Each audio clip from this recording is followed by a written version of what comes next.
నమస్కారం. Be digital కి స్వాగతం. నేను మీ మహంతి. ముందుగా నాటి ముఖ్యాంశాలు.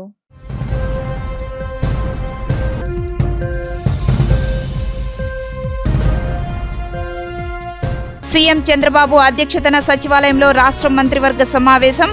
55 అజెండా అంశాలపై చర్చ. పెట్టుబడుల ప్రోత్సాహక మండలి నిర్ణయాలకు ఆమోదం.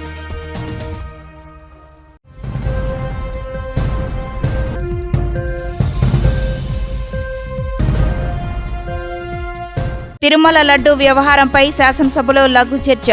మహాపాపం పేరిట గత ప్రభుత్వం లడ్డూ కల్తీ జరిగిన తీరును పవర్ పాయింట్ ప్రెజెంటేషన్ ద్వారా వివరించిన సీఎం చంద్రబాబు.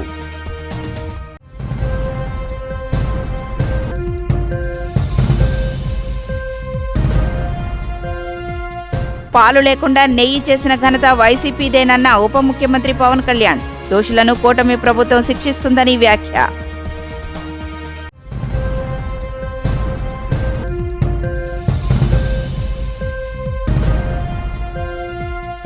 మంత్రులు ప్రతిరోజు పరీక్షగానే భావించాలని సీఎం సూచించారు. ప్రభుత్వం చేసే పని మంత్రులు క్షేత్రస్థాయికి వెళ్లాలని సీఎం స్పష్టం చేశారు.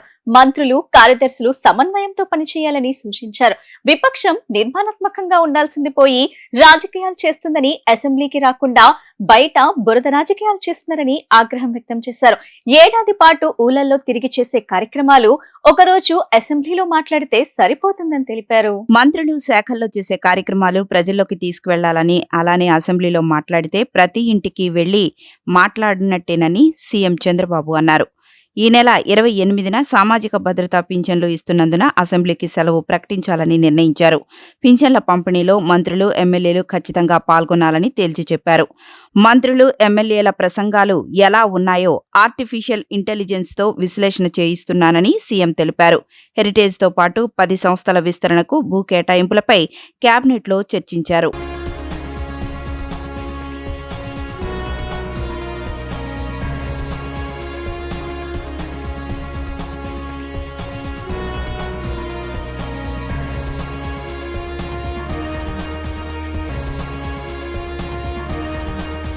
వైఎస్ఆర్సీపీ హయాంలో 20 కోట్ల లడ్డూలను కల్తీ నెయ్యితో తయారు చేశారని సీఎం చంద్రబాబు తెలిపారు.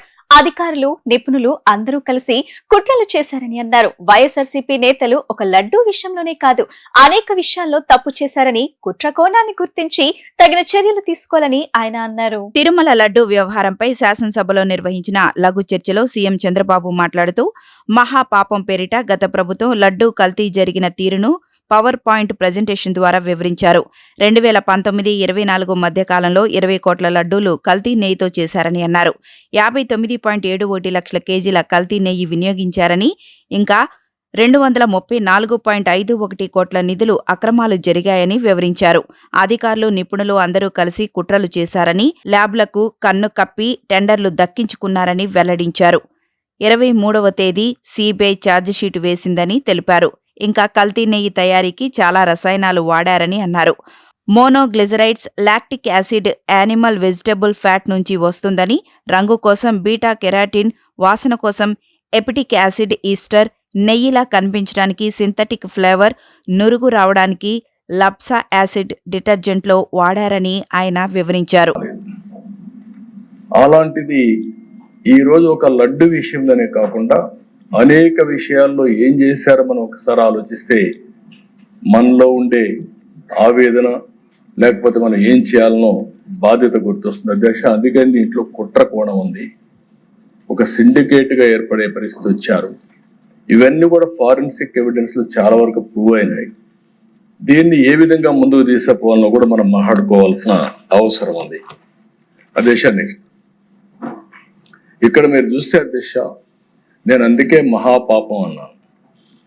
దీన్ని 59,71,000 కేజీలు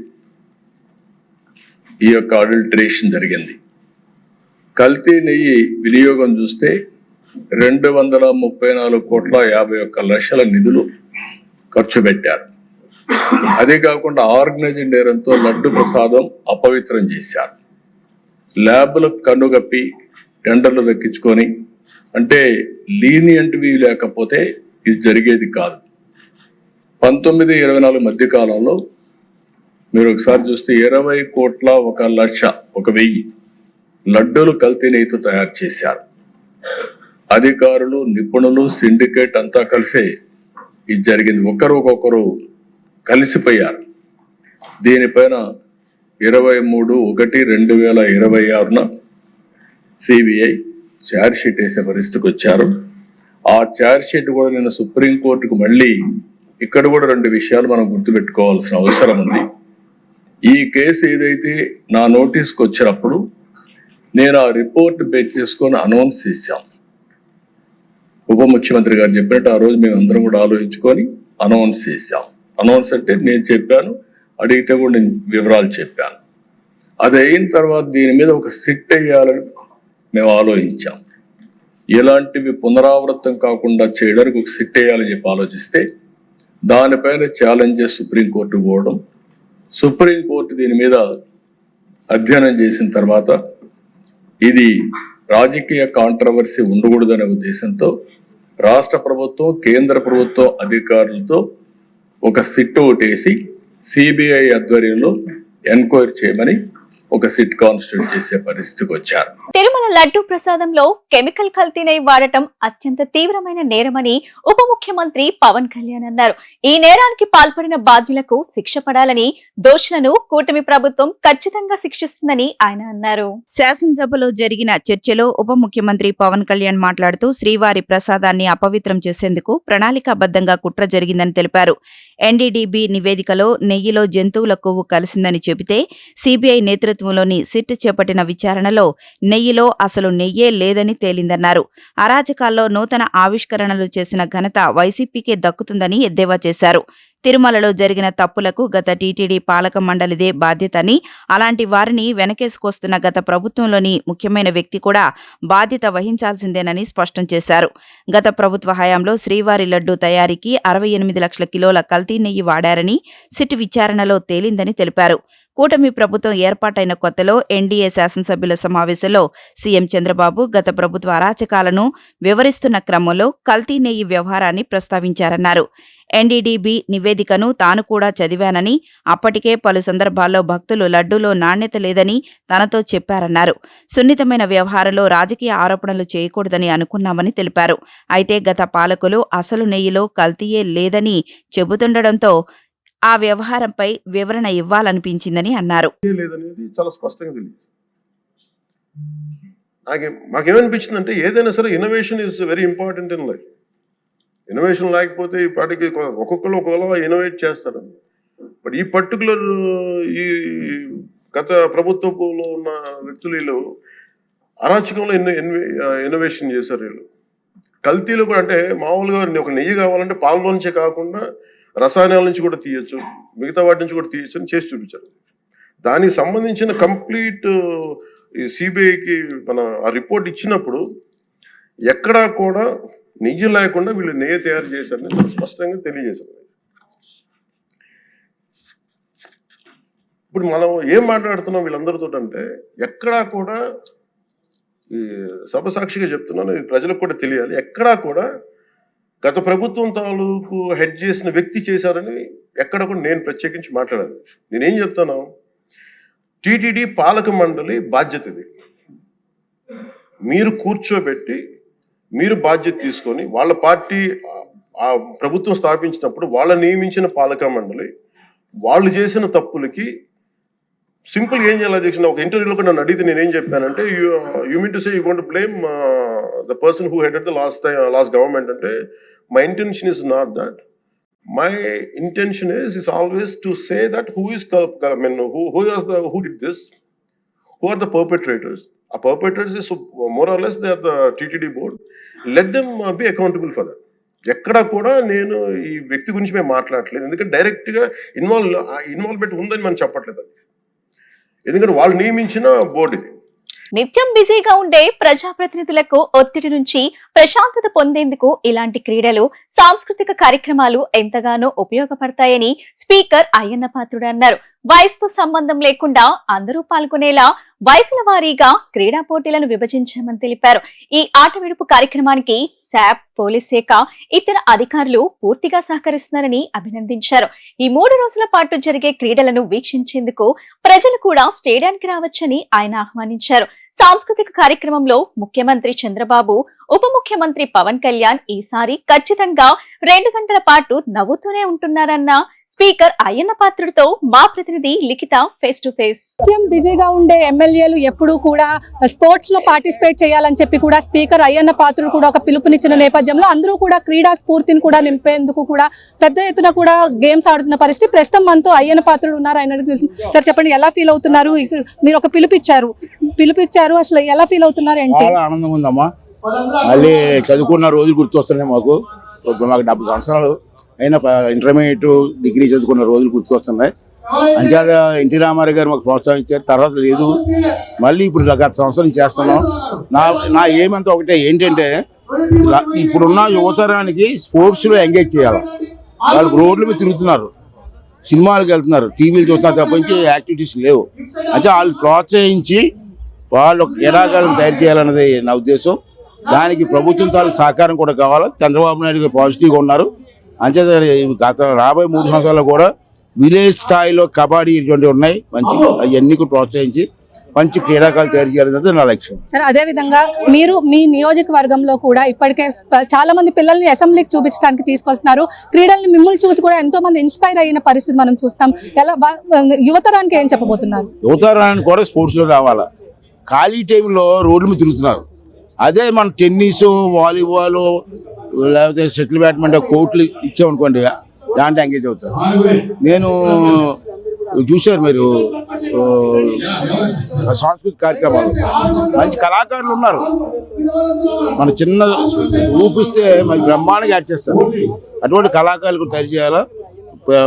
చిన్నపిల్లల్ని వేరే ఆలోచన రాకుండా ఎడ్యుకేషన్ మీద, క్రీడల మీద చేస్తే బాగుంటుందని అవుతుంది. సార్, వైసీపీలో వాళ్ళు మీరు ఇన్వైట్ కూడా చేసిన పరిస్థితి, మీరు ఆల్రెడీ అసెంబ్లీలో కూడా ఇన్వైట్ చేశారు, మళ్ళీ ఏమైనా ఇన్వైట్ చేసే పరిస్థితి? నాకు ఇప్పుడు అందరూ చెప్తాను కదా, దయించి వైసీపీ నాయకులందరినీ కోరుకున్నానండి, ఎమ్మెల్సీలు కానీ ఎమ్మెల్యేలు కూడా. మనకి రాజకీయాలు వద్దు, ఎలక్షన్లో చూసుకున్న రాజకీయాలు ఉట్టేప్పుడు వద్దు. రేపు నుంచి అందరూ కలిసి అన్నదమ్ముల్లా పనిచేద్దాం, ఈ కార్యక్రమం పూర్తి చేద్దాం. అంటే రేపు నుంచి అన్ని పార్టీ వాళ్ళు, బీజేపీ వాళ్ళు, తెలుగుదేశం వాళ్ళు, వైసీపీ వాళ్ళు అందరూ వచ్చి ఈ కార్యక్రమం విజయం చేయాలని వాళ్ళ మీ ద్వారా కోరుకున్నారు. సార్, అదే విధంగా లాస్ట్ టైం ముఖ్యమంత్రి గారు పవన్ కళ్యాణ్ గారు గంట నవ్వారు. అలాంటి సాంస్కృతిక కార్యక్రమం మళ్ళీ ఏమన్నా ఉండబోతున్నాయి? ఇప్పుడు స్టార్ట్ చేసాం, ట్రైల్ అవుతున్నాయి. నేను గ్యారెంటీ ఇస్తాను. నేను చూశాను, లాస్ట్ టైం గంట నవ్వారు, ఈ సంవత్సరం 2 గంటలు అవుతారు. మొత్తం మీద చూసుకున్నట్లయితే మొత్తం ఆట పిడుపు కోసం కూడా ఎమ్మెల్యేలు అందరూ కూడా వస్తున్నారు. అదే విధంగా ఖచ్చితంగా ప్రతి ఒక్కరిని కూడా పార్టిసిపేట్ చేయమని చెప్పి కూడా చెప్తున్నారు. ఎవరు బొట్టు పెట్టి వైసీపీ వాళ్ళు పిలవరని చెప్పి ఖచ్చితంగా మీడియా ద్వారా కూడా ఆయన కోరుకున్న పరిస్థితి ఏంటంటే క్రీడా స్ఫూర్తిని పెంపొందించేందుకు కూడా ప్రతి ఒక్కరు కూడా క్రీడలు ఆడాలని చెప్పి కూడా స్పీకర్ అయ్యన్న పాత్రుడు అయితే చెప్తున్నారు. ఖచ్చితంగా సాంస్కృతిక కార్యక్రమాల్లో ఈసారి ముఖ్యమంత్రి, అదేవిధంగా ఉప ముఖ్యమంత్రి ఖచ్చితంగా 2 గంటలు నవ్వి తీరుతారని చెప్పి కూడా ఆయన హామీ ఇస్తున్న పరిస్థితి. ఇక్కడున్న పరిస్థితి. వీడియో జర్నలిస్ట్ అఖిల్తో లిఖిత, వీడియోచల్ న్యూస్, ఇందిరాగాంధీ స్టేడియం నుంచి. జూనియర్ కళాశాలలో విద్యార్థుల సంఖ్యను బట్టి అధ్యాపకుల నియామకాలను యుద్ధ ప్రాతిపదికన చేపడతామని మంత్రి నారా లోకేష్ తెలిపారు. ప్రైవేట్ రంగానికి ధీటుగా ప్రభుత్వ పాఠశాలలు, కళాశాలలు తీర్చిదిద్దుతున్నట్లు తెలిపారు. కూటమి అధికారంలోకి వచ్చాక ఈ మేరకు పాఠశాలలు, కళాశాలల్లో ఉన్న సమస్యలను పరిష్కరిస్తున్నామని తెలిపారు. ఉమ్మడి అనంతపురం జిల్లాలో ప్రభుత్వ జూనియర్ కళాశాలల్లో సమస్యల పరిష్కారంపై శాసన మండలిలో ఎమ్మెల్సీలు అడిగిన ప్రశ్నలకు మంత్రి లోకేష్ సమాధానమిచ్చారు. ఈ సందర్భంగా ఆయన మాట్లాడుతూ గత ప్రభుత్వంలో ప్రభుత్వ పాఠశాలలు, జూనియర్ కళాశాలల డేటా నమోదు చేయలేదన్న లోకేష్ ప్రత్యేక డాష్బోర్డులు తయారు చేసి అందుబాటులోకి తెచ్చేందుకు 20 నెలలు పట్టిందని వెల్లడించారు. పాఠశాలలు, కళాశాలల వారీగా ఎంతమంది పిల్లలు చదువుతున్నారు, ఎంతమంది అధ్యాపకులు ఉన్నారో డేటా తయారు చేశామని, దీని ప్రకారం అవసరమైన పోస్టులు భర్తీ చేస్తామని చెప్పారు. కళాశాలల్లో మిడ్ డే మీల్స్ ప్రారంభించి ల్యాబ్లను ఆధునీకరించామని, జూనియర్ కళాశాలల్లో ఉన్న సమస్యలన్నింటినీ పరిష్కరిస్తామని తెలిపారు. ప్రతి ఏటా రిటైర్మెంట్ ప్రకారం ఖాళీలు గుర్తించి ఎప్పటికప్పుడు టీచర్ల నియామకాలు చేపడతామని మంత్రి లోకేష్ తెలిపారు. ఇందులో భాగంగా ఈ ఏడాది డిఎస్సిని నిర్వహించి ఖాళీగా ఉన్న టీచర్ల పోస్టులను భర్తీ చేస్తామని స్పష్టం చేశారు. మళ్ళీ ఈ నెల 26, 27లోనే మళ్ళీ సెకండ్ రౌండ్ ఆఫ్ కన్సల్టేషన్ కూడా జరుగుతుంది అధ్యక్ష. దాని తర్వాత న్యూ కరికులం రివైజ్ చేసి అది అమలు చేస్తామని గౌరవ సభ్యులు కూడా తెలియజేస్తున్నారు అధ్యక్ష. ప్రధానంగా అధ్యక్ష మేము చూసేది ఏంటంటే competency based education, FLN priority, experimental pedagogy, technology integration, Indian ethos integration అంటే ఈ చాలా కీలకమైందని మేము భావిస్తున్నాం. ఈ మొత్తం ఇంటిగ్రేట్ చేసి అమలు చేస్తామని గౌరవ సభ్యులకి నేను తెలియజేస్తున్నాను అధ్యక్ష. అంతేకాకుండా బిఏడికి వచ్చేగల అధ్యక్ష, ఆల్రెడీ మేము ఎఫ్ఆర్ఎస్ అనేది అమలు చేస్తాం జరిగింది. ఎఫ్ఆర్ఎస్ ఆల్రెడీ అమలు చేస్తాం జరిగింది. ఇంతేకాకుండా ఇంజనీరింగ్ కూడా అమలు చేయాలన్న ఆలోచనలో ప్రభుత్వం ఉంది. ఎందుకంటే ప్రభుత్వం ఫీ రీయింబర్స్మెంట్ పెట్టినప్పుడు తప్పనిసరిగా పిల్లలు అటెండెన్స్ కూడా తెలుసుకోవాల్సిన బాధ్యత ఉంది కనుక అక్కడ ఎఫ్ఆర్ఎస్ అమలు చేయాలనే నిర్ణయం కూడా తీసుకుంటాం జరిగింది అధ్యక్ష. గౌరవ సభ్యులు చెప్పినట్లు methodology pedagogy time to time update చేయాల్సిన అవసరం ఉంది. ఒక పక్కన మనం ఎస్సీఆర్టీని బలోపేతం చేస్తున్నాం. స్కూల్ ఎడ్యుకేషన్ లో కరికులం ప్రతి సైకిల్ అప్డేట్ చేస్తాం జరుగుతుంది అధ్యక్ష. దాంతో భాగంగా ఇక్కడ కూడా చేయాల్సిన అవసరం ఉంది. డైట్స్ ని కూడా బలోపేతం చేయాల్సిన అవసరం ఉంది. అది తప్పనిసరిగా చేస్తామని గౌరవ సభ్యులకు నేను తెలియజేస్తున్నాను. ఇంతేకాకుండా మీరు చూస్తే ఇన్ఫ్రా ట్రైనింగ్ సెంటర్ లో ఇన్ఫ్రా గురించి కూడా గౌరవ సభ్యులు అడిగారు అధ్యక్ష. వివరాలు రెడీగా లేవు, బట్ డైట్ ని కూడా బలోపేతం చేయాలి, ఇన్ఫ్రాస్ట్రక్చర్ కావాల్సిన వసతులు కల్పించాలి. నేను ఆల్రెడీ ఆదేశాలు జారీ చేశాను. ఆ వివరాలు తెలుసుకున్న తర్వాత మీకు డైరెక్ట్ గా పంపిస్తానని కూడా తెలియజేస్తున్నా అధ్యక్ష. చిన్నారులు మహిళల జోలికి ఎవరొచ్చినా వారికి అదే ఆఖరి రోజు. శాంతి భద్రతల విషయంలో కూటమి ప్రభుత్వం రాజీ పడే ప్రసక్తే లేదని హోంమంత్రి వంగల్పూడి అనిత స్పష్టం చేశారు. కూటమి ప్రభుత్వం వచ్చాక నేరాలు 6% తగ్గితే మహిళలపై నేరాలు 4% తగ్గాయని తెలిపారు. కూటమి ప్రభుత్వం వచ్చే నాటికి దీనాస్థితిలో ఉన్న పోలీస్ శాఖను బలోపేతం చేసేందుకు రాష్ట్ర వ్యాప్తంగా 1,00,000 సీసీ కెమెరాలు ఏర్పాటు చేశామని తెలిపారు. శాసన మండలిలో శాంతి భద్రతలపై జరిగిన చర్చలో హోంమంత్రి వంగలపూడి అనిత మాట్లాడుతూ డ్రోన్లతో పోలీసు పెట్రోలింగ్ చేస్తూ ర్యాగింగ్ నుంచి పేకాట వరకు, ట్రాఫిక్ నుంచి జాతరల బందోబస్తు వరకు పర్యవేక్షిస్తున్నామని వివరించారు. మహిళల రక్షణకు మొదటి ప్రాధాన్యం గంజాయి నిర్మూలన రెండో అంశంగా తీసుకున్నామని ఆమె చెప్పారు. రాష్ట్రంలో గంజాయి సాగు పూర్తిగా ఆపేశామని, మహిళల జోలికి వచ్చిన వారు ఏడాదిన్నరలో 500 మందికి పైగా శిక్షలకు పడి జైలు పాలయ్యారని అన్నారు. ఆర్థిక మోసాలు తప్ప ఇతర అన్ని రకాల నేరాలు తగ్గాయని వివరించారు. సీసీటీవీ కెమెరాస్ తీసుకుని దగ్గర స్టేట్ మొత్తం మీద చూసుకుంటే 1,00,000 పైగా సీసీటీవీ కెమెరాస్ ఏర్పాటు చేసుకుని సర్వేలెన్సెస్ అని కూడా ఈ రోజు మేము పటిష్టం చేసుకునే పరిస్థితి కనిపించింది అధ్యక్ష. వీటితో పాటు డ్రోన్స్ అధ్యక్ష, ఎక్కడైనా ఏదైనా అఫెన్సెస్ జరగచ్చు అనే చిన్న ఇన్ఫర్మేషన్ వచ్చినా, ఈవ్ టీజింగ్ జరుగుతుందేమో అని చెప్పి కాలేజీల దగ్గర ఓపెన్ డ్రింకింగ్ జరగకుండా బయట, ఆఖరికి ఓపెన్ గ్యాంబ్లింగ్స్ జరగకుండా బయట ఎక్కడ పడితే అక్కడ డ్రోన్ తిరుగుతుందని భయంతో, నిఘా వ్యవస్థ పనిచేస్తుందని భయంతో ఈ రోజు బయటకు వచ్చి క్రైమ్ చేయడానికి కూడా భయపడే పరిస్థితి. దానివల్లనే అధ్యక్ష ఈ రోజు మీ అందరికీ కూడా ఇన్ఫర్మేషన్ పట్టిక మొత్తం అంతా ఇచ్చాం అధ్యక్ష.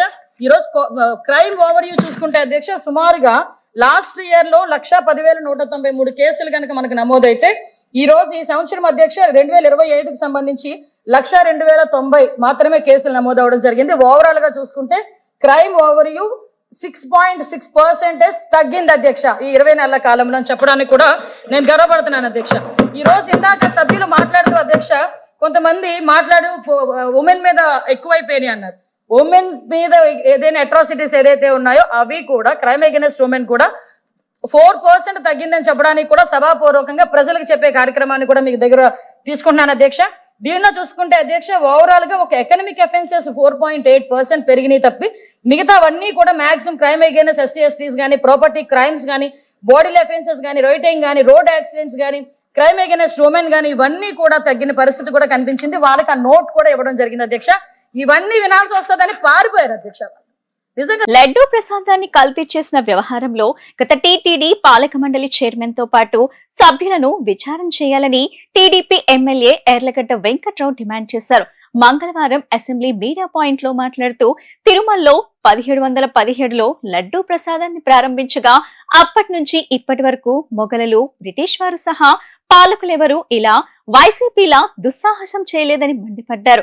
భవిష్యత్తులో ఇలాంటి పరిస్థితి పునరావృతం కాకుండా టీటీడీనే దేశావళి, ఒంగోలు జాతి ఆవులను సంరక్షిస్తూ వాటి పాలతో స్వచ్ఛమైన నెయ్యిని తయారు చేయాలని ఆయన సూచించారు. ఈ ప్రభుత్వానికి కూడా ఒక చిన్న సూచన చేద్దాం అనుకుంటున్నాం. ఇవాళ గోవులు అంతరించిపోయే పరిస్థితి వచ్చింది. తిరుమల తిరుపతి దేవస్థానానికి రోజుకు 3 కోట్ల రూపాయల ఆదాయం ఉంది. ఈ డైరీలకి ఈ కల్తీ నెయ్యి జరిగిందని, నెయ్యి కాకుండా వేరే రసాయనాలు వాడి ఈ లడ్డూని తయారు చేశారని చెప్పి ఈ ఉన్న ఇప్పుడు తేటతెల్లమైన వాస్తవాలను చూసిన తర్వాత ఫ్యూచర్లో ఇలాంటి పరిస్థితులు రాకుండా ఆ దేవదేవుడికి ఇలాంటి నైవేద్యం పెట్టే పరిస్థితే రాకుండా ఉండాలంటే టీటీడీనే గోవులను సంరక్షిస్తే బాగుంటుందని భావిస్తున్నాను. అలాగే ఒంగోలు జాతి ఆవులు కానీ, అలాగే దేశవాళీ నాటు ఆవులు కానీ అన్ని ఆవులు అంతరించిపోయే పరిస్థితికి వచ్చింది. ఇంకొకటి రాజకీయ ఆరోపణ కాదు కానీ 1924 మధ్య ఒంగోలు జాతి ఆవులు ఈ రాష్ట్రంలో ఇప్పుడు వేల సంఖ్యలో ఉండాల్సినవి వందల సంఖ్యలోకి వచ్చేసినాయి. దాదాపు 2000-2500 మించి రాష్ట్రంలో లేని పరిస్థితిలో ఒంగోలు జాతి ఉంది. దేశవాళీ ఆవులు కానీ నాటు ఆవులను కానీ వీటన్నింటి టీటీడీనే గోవులను దానం చేస్తే చాలామంది రెడీగా ఉండే పరిస్థితి. అలాగే గోదానానికి మించింది లేదని ప్రతీతి. అలాగే గోవుల్ని టీటీడీకి దానం వేస్తారు, లేదా కొని అయిన టీటీడీ కనుక సొంతగా గోవులను మేపితే స్వామి కార్యం సుకార్యం, దేవుడికి నెయ్యి ఆయన సరిపడా దేవదేవుడికి కావాల్సిన నెయ్యి లభిస్తుంది. అలాగే అంతరించిపోతున్న దేశవాళీ ఆవుల్ని ఒంగోలు ఆవుల్ని కాపాడినట్టు కూడా అవుతుంది. ఆ దిశగా ఆలోచించాల్సిన ప్రభుత్వం అని కోరుతూ రాబోయే కాలంలో టీటీడీని దేవుడి గురించి ఎంత తక్కువ మాడితే అంత మంచిది. దేవుడు మనందరికన్నా చాలా ఎబో కానీ వైసీపీ నాయకులు దేవుడి ఫోటోని పట్టుకుని కాళ్ళకి చెప్పులు వేసుకుని మండల్లో మాట్లాడటం వాళ్ళ కుటుంబ సభ్యులు కూడా నచ్చుద్దని నేను భావించట్లా. ఎవరో ఆదేశాల మేరకు పనిచేసినా అంతిమంగా మనకి ఏ కష్టం వచ్చినా మనం తలుచుకునే దేవుడి విషయంలో ఉన్న రాజకీయాలకు అతీతంగా ఉండాలని, ఇలాంటి పనులు పునరావృతం చేస్తే అది చరిత్ర క్షమిస్తుందని తెలియజేస్తూ ఇక నుంచి వెంకటేశ్వర స్వామి గురించి కూడా మనం దేవదేవుడిని రాజకీయాల్లోకి లాగటం చాలా బాధాకరం. ప్రభుత్వం లడ్డూ విషయాన్ని అడ్రస్ చేస్తుంది, దాని తర్వాత నుంచి దేవుడి గురించి మాట్లాడకుండా దీన్ని ఎక్కడితో పులిషా పెడితే బాగుంటుందని నేను వ్యక్తిగతంగా భావిస్తున్నాను. Thank you. ఇంద్రకీలాద్రి శ్రీ దుర్గా మల్లేశ్వర స్వామివార్ల దేవస్థానంలో నిర్వహించబోయే కుంభాభిషేకం మహోత్సవాల్లో సామాన్య భక్తులకు పెద్దపీట వేయనున్నామని, మహోత్సవాన్ని ఘనంగా నిర్వహించేందుకు అన్ని విధాలా సిద్ధంగా ఉన్నట్లు కలెక్టర్ లక్ష్మీషా తెలిపారు.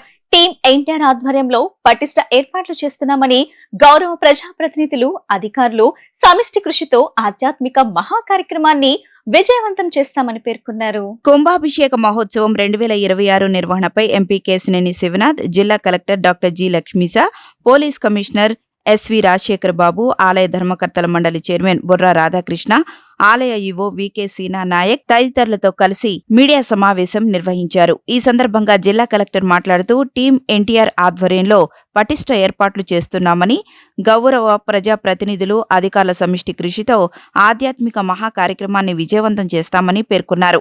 అత్యుత్తమ ప్రమాణాలతో ఏర్పాట్లు చేస్తున్నామని, భక్తులకు ఎలాంటి అసౌకర్యం కలగకుండా జాగ్రత్తలు తీసుకుంటున్నామన్నారు.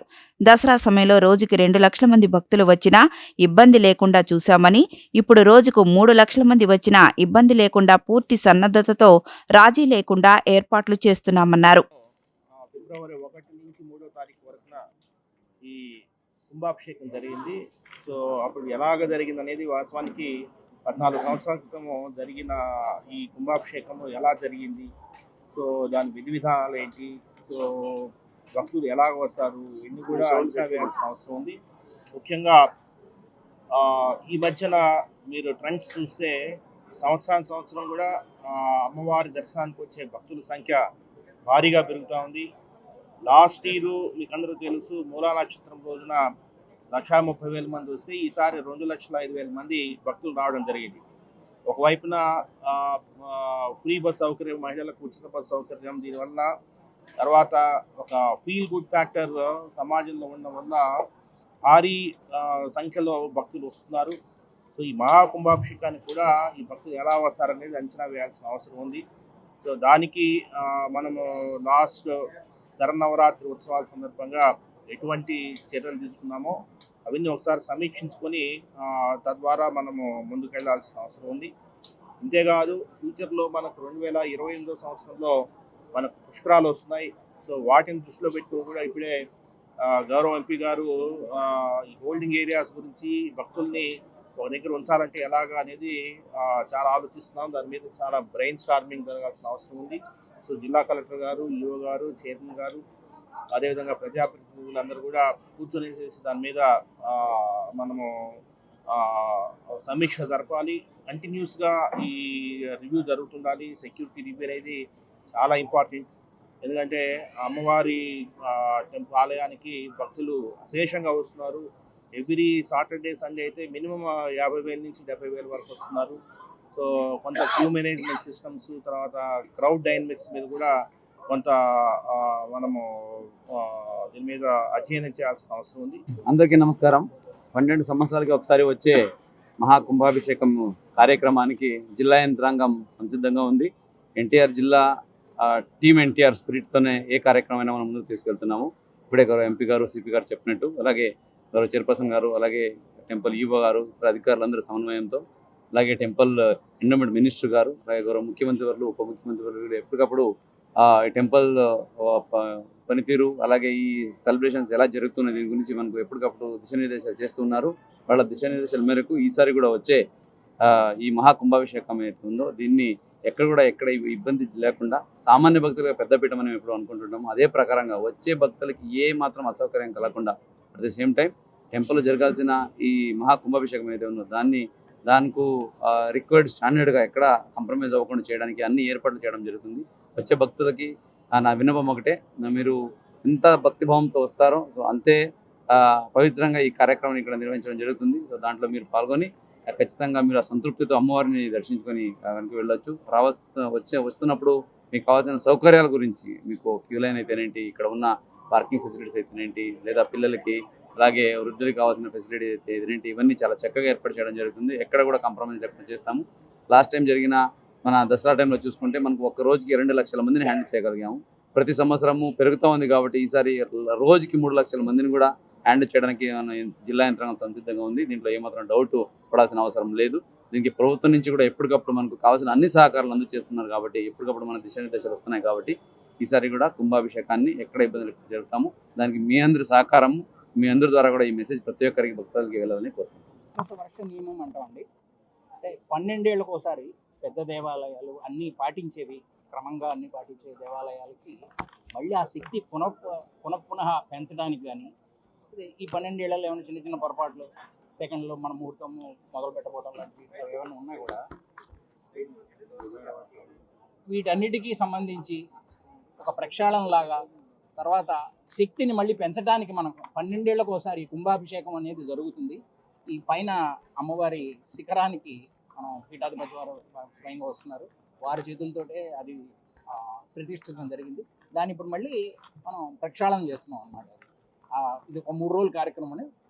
హోమాలు, పూజలు అన్నీ ఉంటాయి. అది దేవస్థానంలో ప్రతి సంవత్సరం కూడాను వివిధ రకాలైనటువంటి సంప్రోక్షణాదులు, పవిత్రోత్సవాలు ఇవన్నీ కూడాను అంతర్గతంగా ప్రతి సంవత్సరం కూడా జరుగుతూనే ఉంటాయి. 12 సంవత్సరాలకు ఒక మాట వీటన్నిటికంటే కూడా విశేషంగా కుంభాభిషేకం చేయాలనేటువంటిది ఆగమ శాస్త్రంలో విహితమైనటువంటిది, విధింపబడింది. దీన్ని ఇక్కడ త్రిరాత్ర దీక్షతో చేయమని చెప్పి శ్రీ శ్రీ కంచి కామకోటి పీఠాధీశ్వరులు ఆదేశించి ఉన్నారు. వారి యొక్క మంత్రాక్షతలు తీసుకుని వారి యొక్క ఆదేశానుసారంగా త్రిరాత్ర దీక్షతో దీన్ని చేయడం జరుగుతోంది. కుంభ రాశిలో కూడా ఇది చేస్తున్నందువలన, సూర్యుడు కుంభంలో ఉండగా చేస్తున్నందువలన కూడాను దీని కుంభాభిషేకం అనేటువంటి నామధేయం ఒకటి. అది కాకుండా ఈ యొక్క విగ్రహాలకి కింద ఉండేటువంటి యంత్రాలన్నిటికీ కూడాను శక్తి పెరిగి మళ్ళీ పూర్వస్థితి రావడం కోసం అని కూడాను 12 సంవత్సరాలకు ఒక మాట చేయమని చెప్పబడింది. కాబట్టి కూడాను ఈ కుంభాభిషేకాన్ని మనం నిర్వహిస్తున్నాము. ఇందులో మొదటి రోజున గణపతి పూజతో ప్రారంభం చేసి చిట్ట చివరి రోజున పూర్ణాహుతి 8వ తారీఖు 9:30 సుమారుగా 9:30 ప్రాంతంలో ఇది అభిషేకంతో ఈ యొక్క కార్యక్రమం ముగుస్తుంది. 3 రోజుల కార్యక్రమము. మధ్యలో మూలమంత్ర హవనాలు, తర్వాత ఈ కలశ స్థాపన, అగ్ని ప్రతిష్టాపన వగైరా ఉదయం సాయంత్రం కూడాను విధి విధానంగా సాంప్రదాయం ప్రకారంగా ఆ కార్యక్రమాలన్నీ కూడా జరుగుతాయి. బిజీగా ఉండే ప్రజాప్రతినిధులు కబడ్డీ అంటూ కలబడ్డారు. టగ్ ఆఫ్ వార్ లో నువ్వా నేనా అన్నట్టు తలపట్టారు. వాలీబాల్ ఆడారు. 50 మీటర్ల పరుగు పందెంలో రేసు గుర్రాల్లా పరుగులు తీశారు. పరుగు పందెంలో పల్లా శ్రీనివాస్ తన సత్తా చాటారు. పోటీల్లో పాల్గొనటం చాలా సంతోషంగా ఉందంటున్న ఎమ్మెల్యే పల్లా శ్రీనివాస్ తో మా ప్రతినిధి లిఖిత ఫేస్ టు ఫేస్. నియోజకవర్గంలో ఎప్పుడు బిజీగా ఉండే ఎమ్మెల్యేలు ఆట విడుపు కోసం కూడా ఇటు ప్రత్యేకంగా క్రీడా పోటీలు కూడా నిర్వహించారు. ప్రత్యేకంగా ఇటు 50 మీటర్స్ రేస్లో పల్లా శ్రీనివాస్ అయితే మొదటి స్థానంలో నిలిచారు. ప్రస్తుతం ఆయన మనతో ఉన్నారు. అది సరే, ఎలా ఫీల్ అవుతున్నారు ఏంటి? అసలు ఫిట్నెస్ ఫ్రీక్ కూడా ఉన్నట్టున్నారు, ఎలా ఫీల్ అవుతున్నారు? చాలా హ్యాపీగా ఉందండి. ఇందులో క్రీడల్లో పాల్గొనడం చాలా ఆనందంగా ఉంది. ఇది క్రీడా స్ఫూర్తిని పెంచాలి, ముఖ్యంగా మా నియోజకవర్గ ప్రజలు కావచ్చు, అలాగే రాజకీయ నాయకుల పట్ల కొంత ఆసక్తితో చూస్తున్నటువంటి వారికి కూడా ఇది ఒక మెసేజ్గా ఉంటుందనే ఒక ఆలోచన అండి. సో క్రీడా స్ఫూర్తి పెంచడానికి ఉపయోగపడుతుందని మేము ఆశిస్తున్నాం. జనరల్గా అసెంబ్లీ టైంలో ఎందుకు పెడతారంటే వాదన ప్రతివాదన ఎప్పుడు చేసుకుంటామండి, పాలకపక్షం ప్రతిపక్షం. ఆ వాదన ప్రతివాదన చేసుకునేటప్పుడు అది వ్యక్తిగత కక్షలు దారి తీయకూడదన్న ఒక ఉద్దేశం కూడా, అందరూ కలిసిమెలిసిగా ఉండాలి, విధానపరమైనటువంటి ఆలోచనతో వ్యతిరేకించవచ్చు కానీ తగులాడుకునే పరిస్థితి రాకూడదు, వ్యక్తిగత కక్షలు దారి తీయకూడదన్న ఉద్దేశంతో కూడా ఇలాంటి క్రీడా పెడుతుంటారు. సో ఆ స్ఫూర్తిని నింపడానికి ప్రధానమైనటువంటి ఉద్దేశం కూడా ఈ సందర్భంగా తెలియజేస్తున్నానండి. దురదృష్టం ఏంటంటే పాలకపక్షమే ఉంది కానీ ప్రతిపక్షం రావట్లే, ఎందుకంటే 11 సీట్లు ఇచ్చారనే ఒక నామోషిలో ఉన్నారు. 11 మందికి కూడా ఒక క్రికెట్ టీం ఏర్పాటు చేసి మీరు కూడా ఆల్రెడీ కెప్టెన్ గా ఉన్నారు, ఒక టీం కి రావాలని ఆల్రెడీ స్పీకర్ గారు ఆహ్వానించారు, ఇటు అసెంబ్లీ నుంచి కూడా ఆహ్వానించిన పరిస్థితి ఎలా చూస్తారు? అంటే అలాగా ఒక పార్టీల వారుగా టీంలు డివైడ్ చేయరండి. వాళ్ళు వచ్చారైనా సరే ఇప్పుడున్న 6 టీముల్లో వాళ్ళు ఒక్కొక్కరిని యాడ్ చేస్తాం అనమాట. సో ఇది పార్టీల వారుగా టీంలు ఉండవు, అందరు కలిసికట్టుగా ఉండాలి. దేశ అభివృద్ధి, రాష్ట్ర అభివృద్ధి ముఖ్యంగా ఉండాలి, పేదవాడి పక్షాన్ని ఉండాలని ఒక ఆలోచన, అంతే తప్ప పార్టీల వారుగా అయితే విడ్డూయం ఉండదని చెప్పేది. సార్, మీరు పార్టిసిపేట్ చేశారు, మీ నియోజకవర్గంలో పిల్లలు కానీ క్రీడలు పరంగా ఎలాంటి అభివృద్ధి కార్యక్రమాలు చేయబోతున్నారంటే ఒక ఎమ్మెల్యేని లైవ్ లో చూసిన పిల్లలు కూడా స్ఫూర్తిని నింపుకొని మేము కూడా పరిగెత్తాలని చెప్పి కూడా ఒక స్ఫూర్తి, సార్ ఎలా చూస్తారు? మేము నా నియోజకవర్గంలో సుమారు 8 క్రీడా మైదానాలు ఐడెంటిఫై చేసామండి. అవి పూర్తి స్థాయి క్రీడా మైదానాల కింద అభివృద్ధి చేయడానికి నాకు కృషి చేస్తానండి. అందులో గాజువాక నుంచి అయితే మంచి క్రికెటర్స్ కూడా వచ్చారు, ఇంటర్నేషనల్ క్రికెటర్స్, వేణుగోపాల్ గారు కావచ్చు, లేకపోతే ఇప్పుడు ప్రస్తుతానికి ఆడుతున్న నితీష్ రెడ్డి గారు కావచ్చు, ఇలాగా చాలామంది ప్లేయర్స్ గాజువాక నుంచి వచ్చారు. కనుక అక్కడ క్రీడా పట్ల బాగా ఆసక్తి ఉన్నటువంటి క్రీడాకారులు ఉన్నారు. కనుక వాళ్ళకి అనుగుణంగా కూడా ఒక 8 క్రీడా మైదానాలను అభివృద్ధి చేయడానికి కృషి చేస్తున్నామండి. లాస్ట్ టైం చాలా వాటిల్లో మీరు పార్టిసిపేట్ చేస్తున్నారు, ఈసారి ఏమేమి వేటిలో పార్టిసిపేట్ చేస్తారు? క్రికెట్ లో మీరు కెప్టెన్ గా ఉన్నారు, అవి కాక ఇంకేమేమి పార్టిసిపేట్ చేస్తున్నారు? ఇంకొకటి రన్నింగ్ అండ్ వాలీబాల్ అండి, ఈ రెండింటిలో పార్టిసిపేట్ చేస్తాం. టగ్ ఆఫ్ వార్ కూడా. సార్, మంత్రులు ఎవరు కూడా కేబినెట్ లో ఉండి బిజీగా ఉన్నారు, టగ్ ఆఫ్ వార్ మళ్ళీ ఏమన్నా చేసే పరిస్థితి ఏమన్నా ఉందా? మహిళా మంత్రులు అనిత గారు కానీ వీళ్ళందరూ కూడా కేబినెట్ మీటింగ్ లో ఉన్నారు, వాళ్ళు మళ్ళీ ఏమైనా పెడతారా? రేపు మళ్ళీ వస్తారండి. ఒకసారి మళ్ళీ క్రీడాకారుల యొక్క డిమాండ్, అదే మా శాసనసభ్యుల యొక్క డిమాండ్తో మళ్ళీ ఏవైతే ఆటలు ఈరోజు చేసామో అవి కూడా 3 కండక్ట్ చేయడానికి ప్లాన్ చేస్తారు. మొత్తం మీద క్రీడా స్ఫూర్తిని పెంపొందేందుకు కూడా ఇటు పెద్ద ఎత్తున గాజువాకలో కూడా ఎంతో మంది క్రీడాకారులు వచ్చారు. ఖచ్చితంగా క్రీడా స్ఫూర్తిని నిత్యం బిజీగా ఉండే ఎమ్మెల్యేలు ఇవాళ ఆట విడుపు కోసం తమ పరిగెత్తడం కూడా చాలా ఆనందంగా ఉంది. ఇలాంటి కార్యక్రమాలు ఏర్పాటు చేసిన స్పీకర్ అయ్యన్న పాత్రుడికి ప్రత్యేకంగా కృతజ్ఞతలు చెప్తున్నారు. ఇది ఇక్కడ ఉన్న పరిస్థితి. వీడియో చేసి అఖిల్తో లిఖిత, వీడియో న్యూస్, విజయవాడ. శ్రీ దుర్గా మల్లేశ్వర స్వామివార్ల దేవస్థానంలో మార్చి 6 నుంచి 8వ తేదీ వరకు శాస్త్రోక్తంగా అత్యంత వైభవంగా కుంభాభిషేకోత్సవం జరగనుందని విజయవాడ ఎంపీ కేశినేని శివనాథ్ చెప్పారు. ఆగమ శాస్త్రం ప్రకారం 12 ఏళ్లకొకసారి ఆలయంలోని దైవక శక్తి పునరుద్ధరణకు కుంభాభిషేక మహోత్సవాన్ని నిర్వహించడం జరుగుతుందని, ఇందుకు పటిష్ట ఏర్పాట్లు చేస్తున్నట్లు తెలిపారు. కుంభాభిషేక మహోత్సవం 2026 నిర్వహణపై ఎంపీ కేశినేని శివనాథ్, జిల్లా collector doctor G Lakshmisha, police commissioner SV Rajasekhar Babu, ఆలయ ధర్మకర్తల మండలి చైర్మన్ బొర్రా రాధాకృష్ణ, ఆలయ ఈవో వికే సీనానాయక్ తదితరులతో కలిసి మీడియా సమావేశం నిర్వహించారు. ఈ సందర్భంగా ఎంపీ శివనాథ్ మాట్లాడుతూ, కంచి కామకోటి పీఠాధిపతుల శంకర విజయేంద్ర సరస్వతి స్వామివారి చేతుల మీదుగా కనకదుర్గమ్మ ప్రధాన ఆలయ శిఖర విమాన గోపురానికి అభిమంత్రించిన అనేక పుష్కర మహాజీవనదులు, సముద్రకోదకములతో కుంభాభిషేకం జరుగుతుందని వివరించారు. మహోత్సవానికి గౌరవ ముఖ్యమంత్రి, ఉప ముఖ్యమంత్రి హాజరవుతారన్నారు. వేద పండితుల ఆధ్వర్యంలో వైదిక క్రతువులు జరుగుతాయని, దేశ విదేశాల నుంచి లక్షలాది మంది భక్తులు వస్తారని అంచనా వేస్తున్నామని, భక్తులకు ఎక్కడా ఎలాంటి ఇబ్బంది కలగకుండా సౌకర్యాలు కల్పిస్తున్నట్లు వెల్లడించారు. ఇందుకు సమన్వయ శాఖల అధికారులు కట్టుదిట్టమైన ఏర్పాట్లు చేస్తున్నట్లు తెలిపారు. దసరా ఉత్సవాలతో పాటు అనేక కార్యక్రమాలను చిన్న ఇబ్బంది కూడా లేకుండా విజయవంతంగా నిర్వహించడంలో జిల్లా అధికారులు, ఆలయ అధికారులు కృషి చేశారని, ఇదే విధంగా మున్ముందు కూడా కృషి చేయనున్నట్లు పేర్కొన్నారు.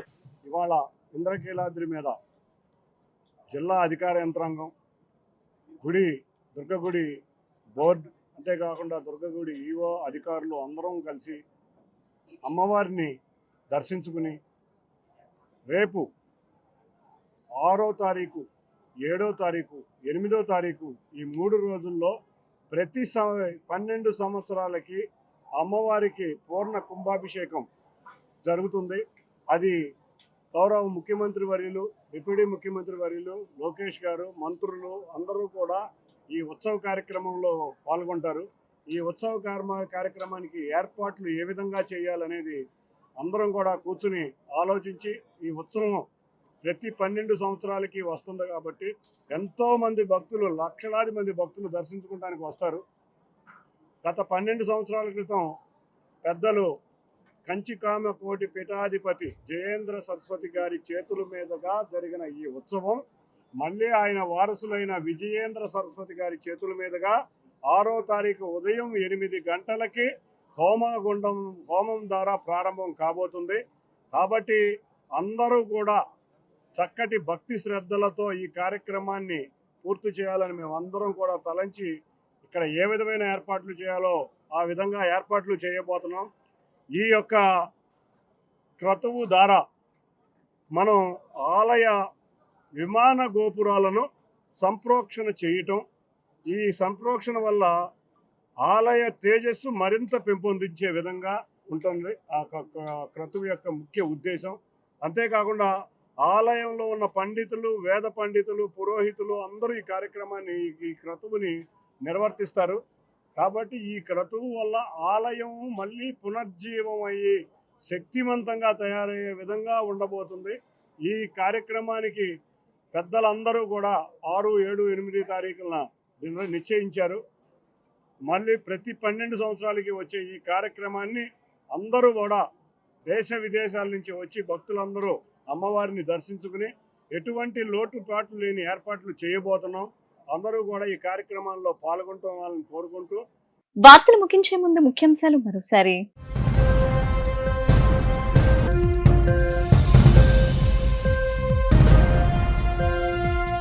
సీఎం చంద్రబాబు అధ్యక్షతన సచివాలయంలో రాష్ట్ర మంత్రివర్గ సమావేశం. 55 అజెండా అంశాలపై చర్చ. పెట్టుబడుల ప్రోత్సాహక మండలి నిర్ణయాలకు ఆమోదం.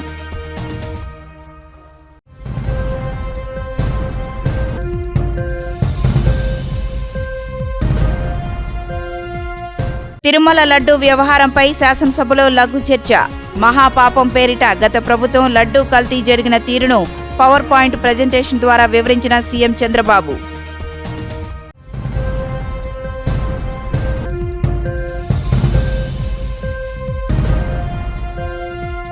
పాలు లేకుండా నెయ్యి చేసిన ఘనత వైసీపీదేనన్న ఉప ముఖ్యమంత్రి పవన్ కళ్యాణ్. దోషులను కూటమి ప్రభుత్వం శిక్షిస్తుందని వ్యాఖ్య.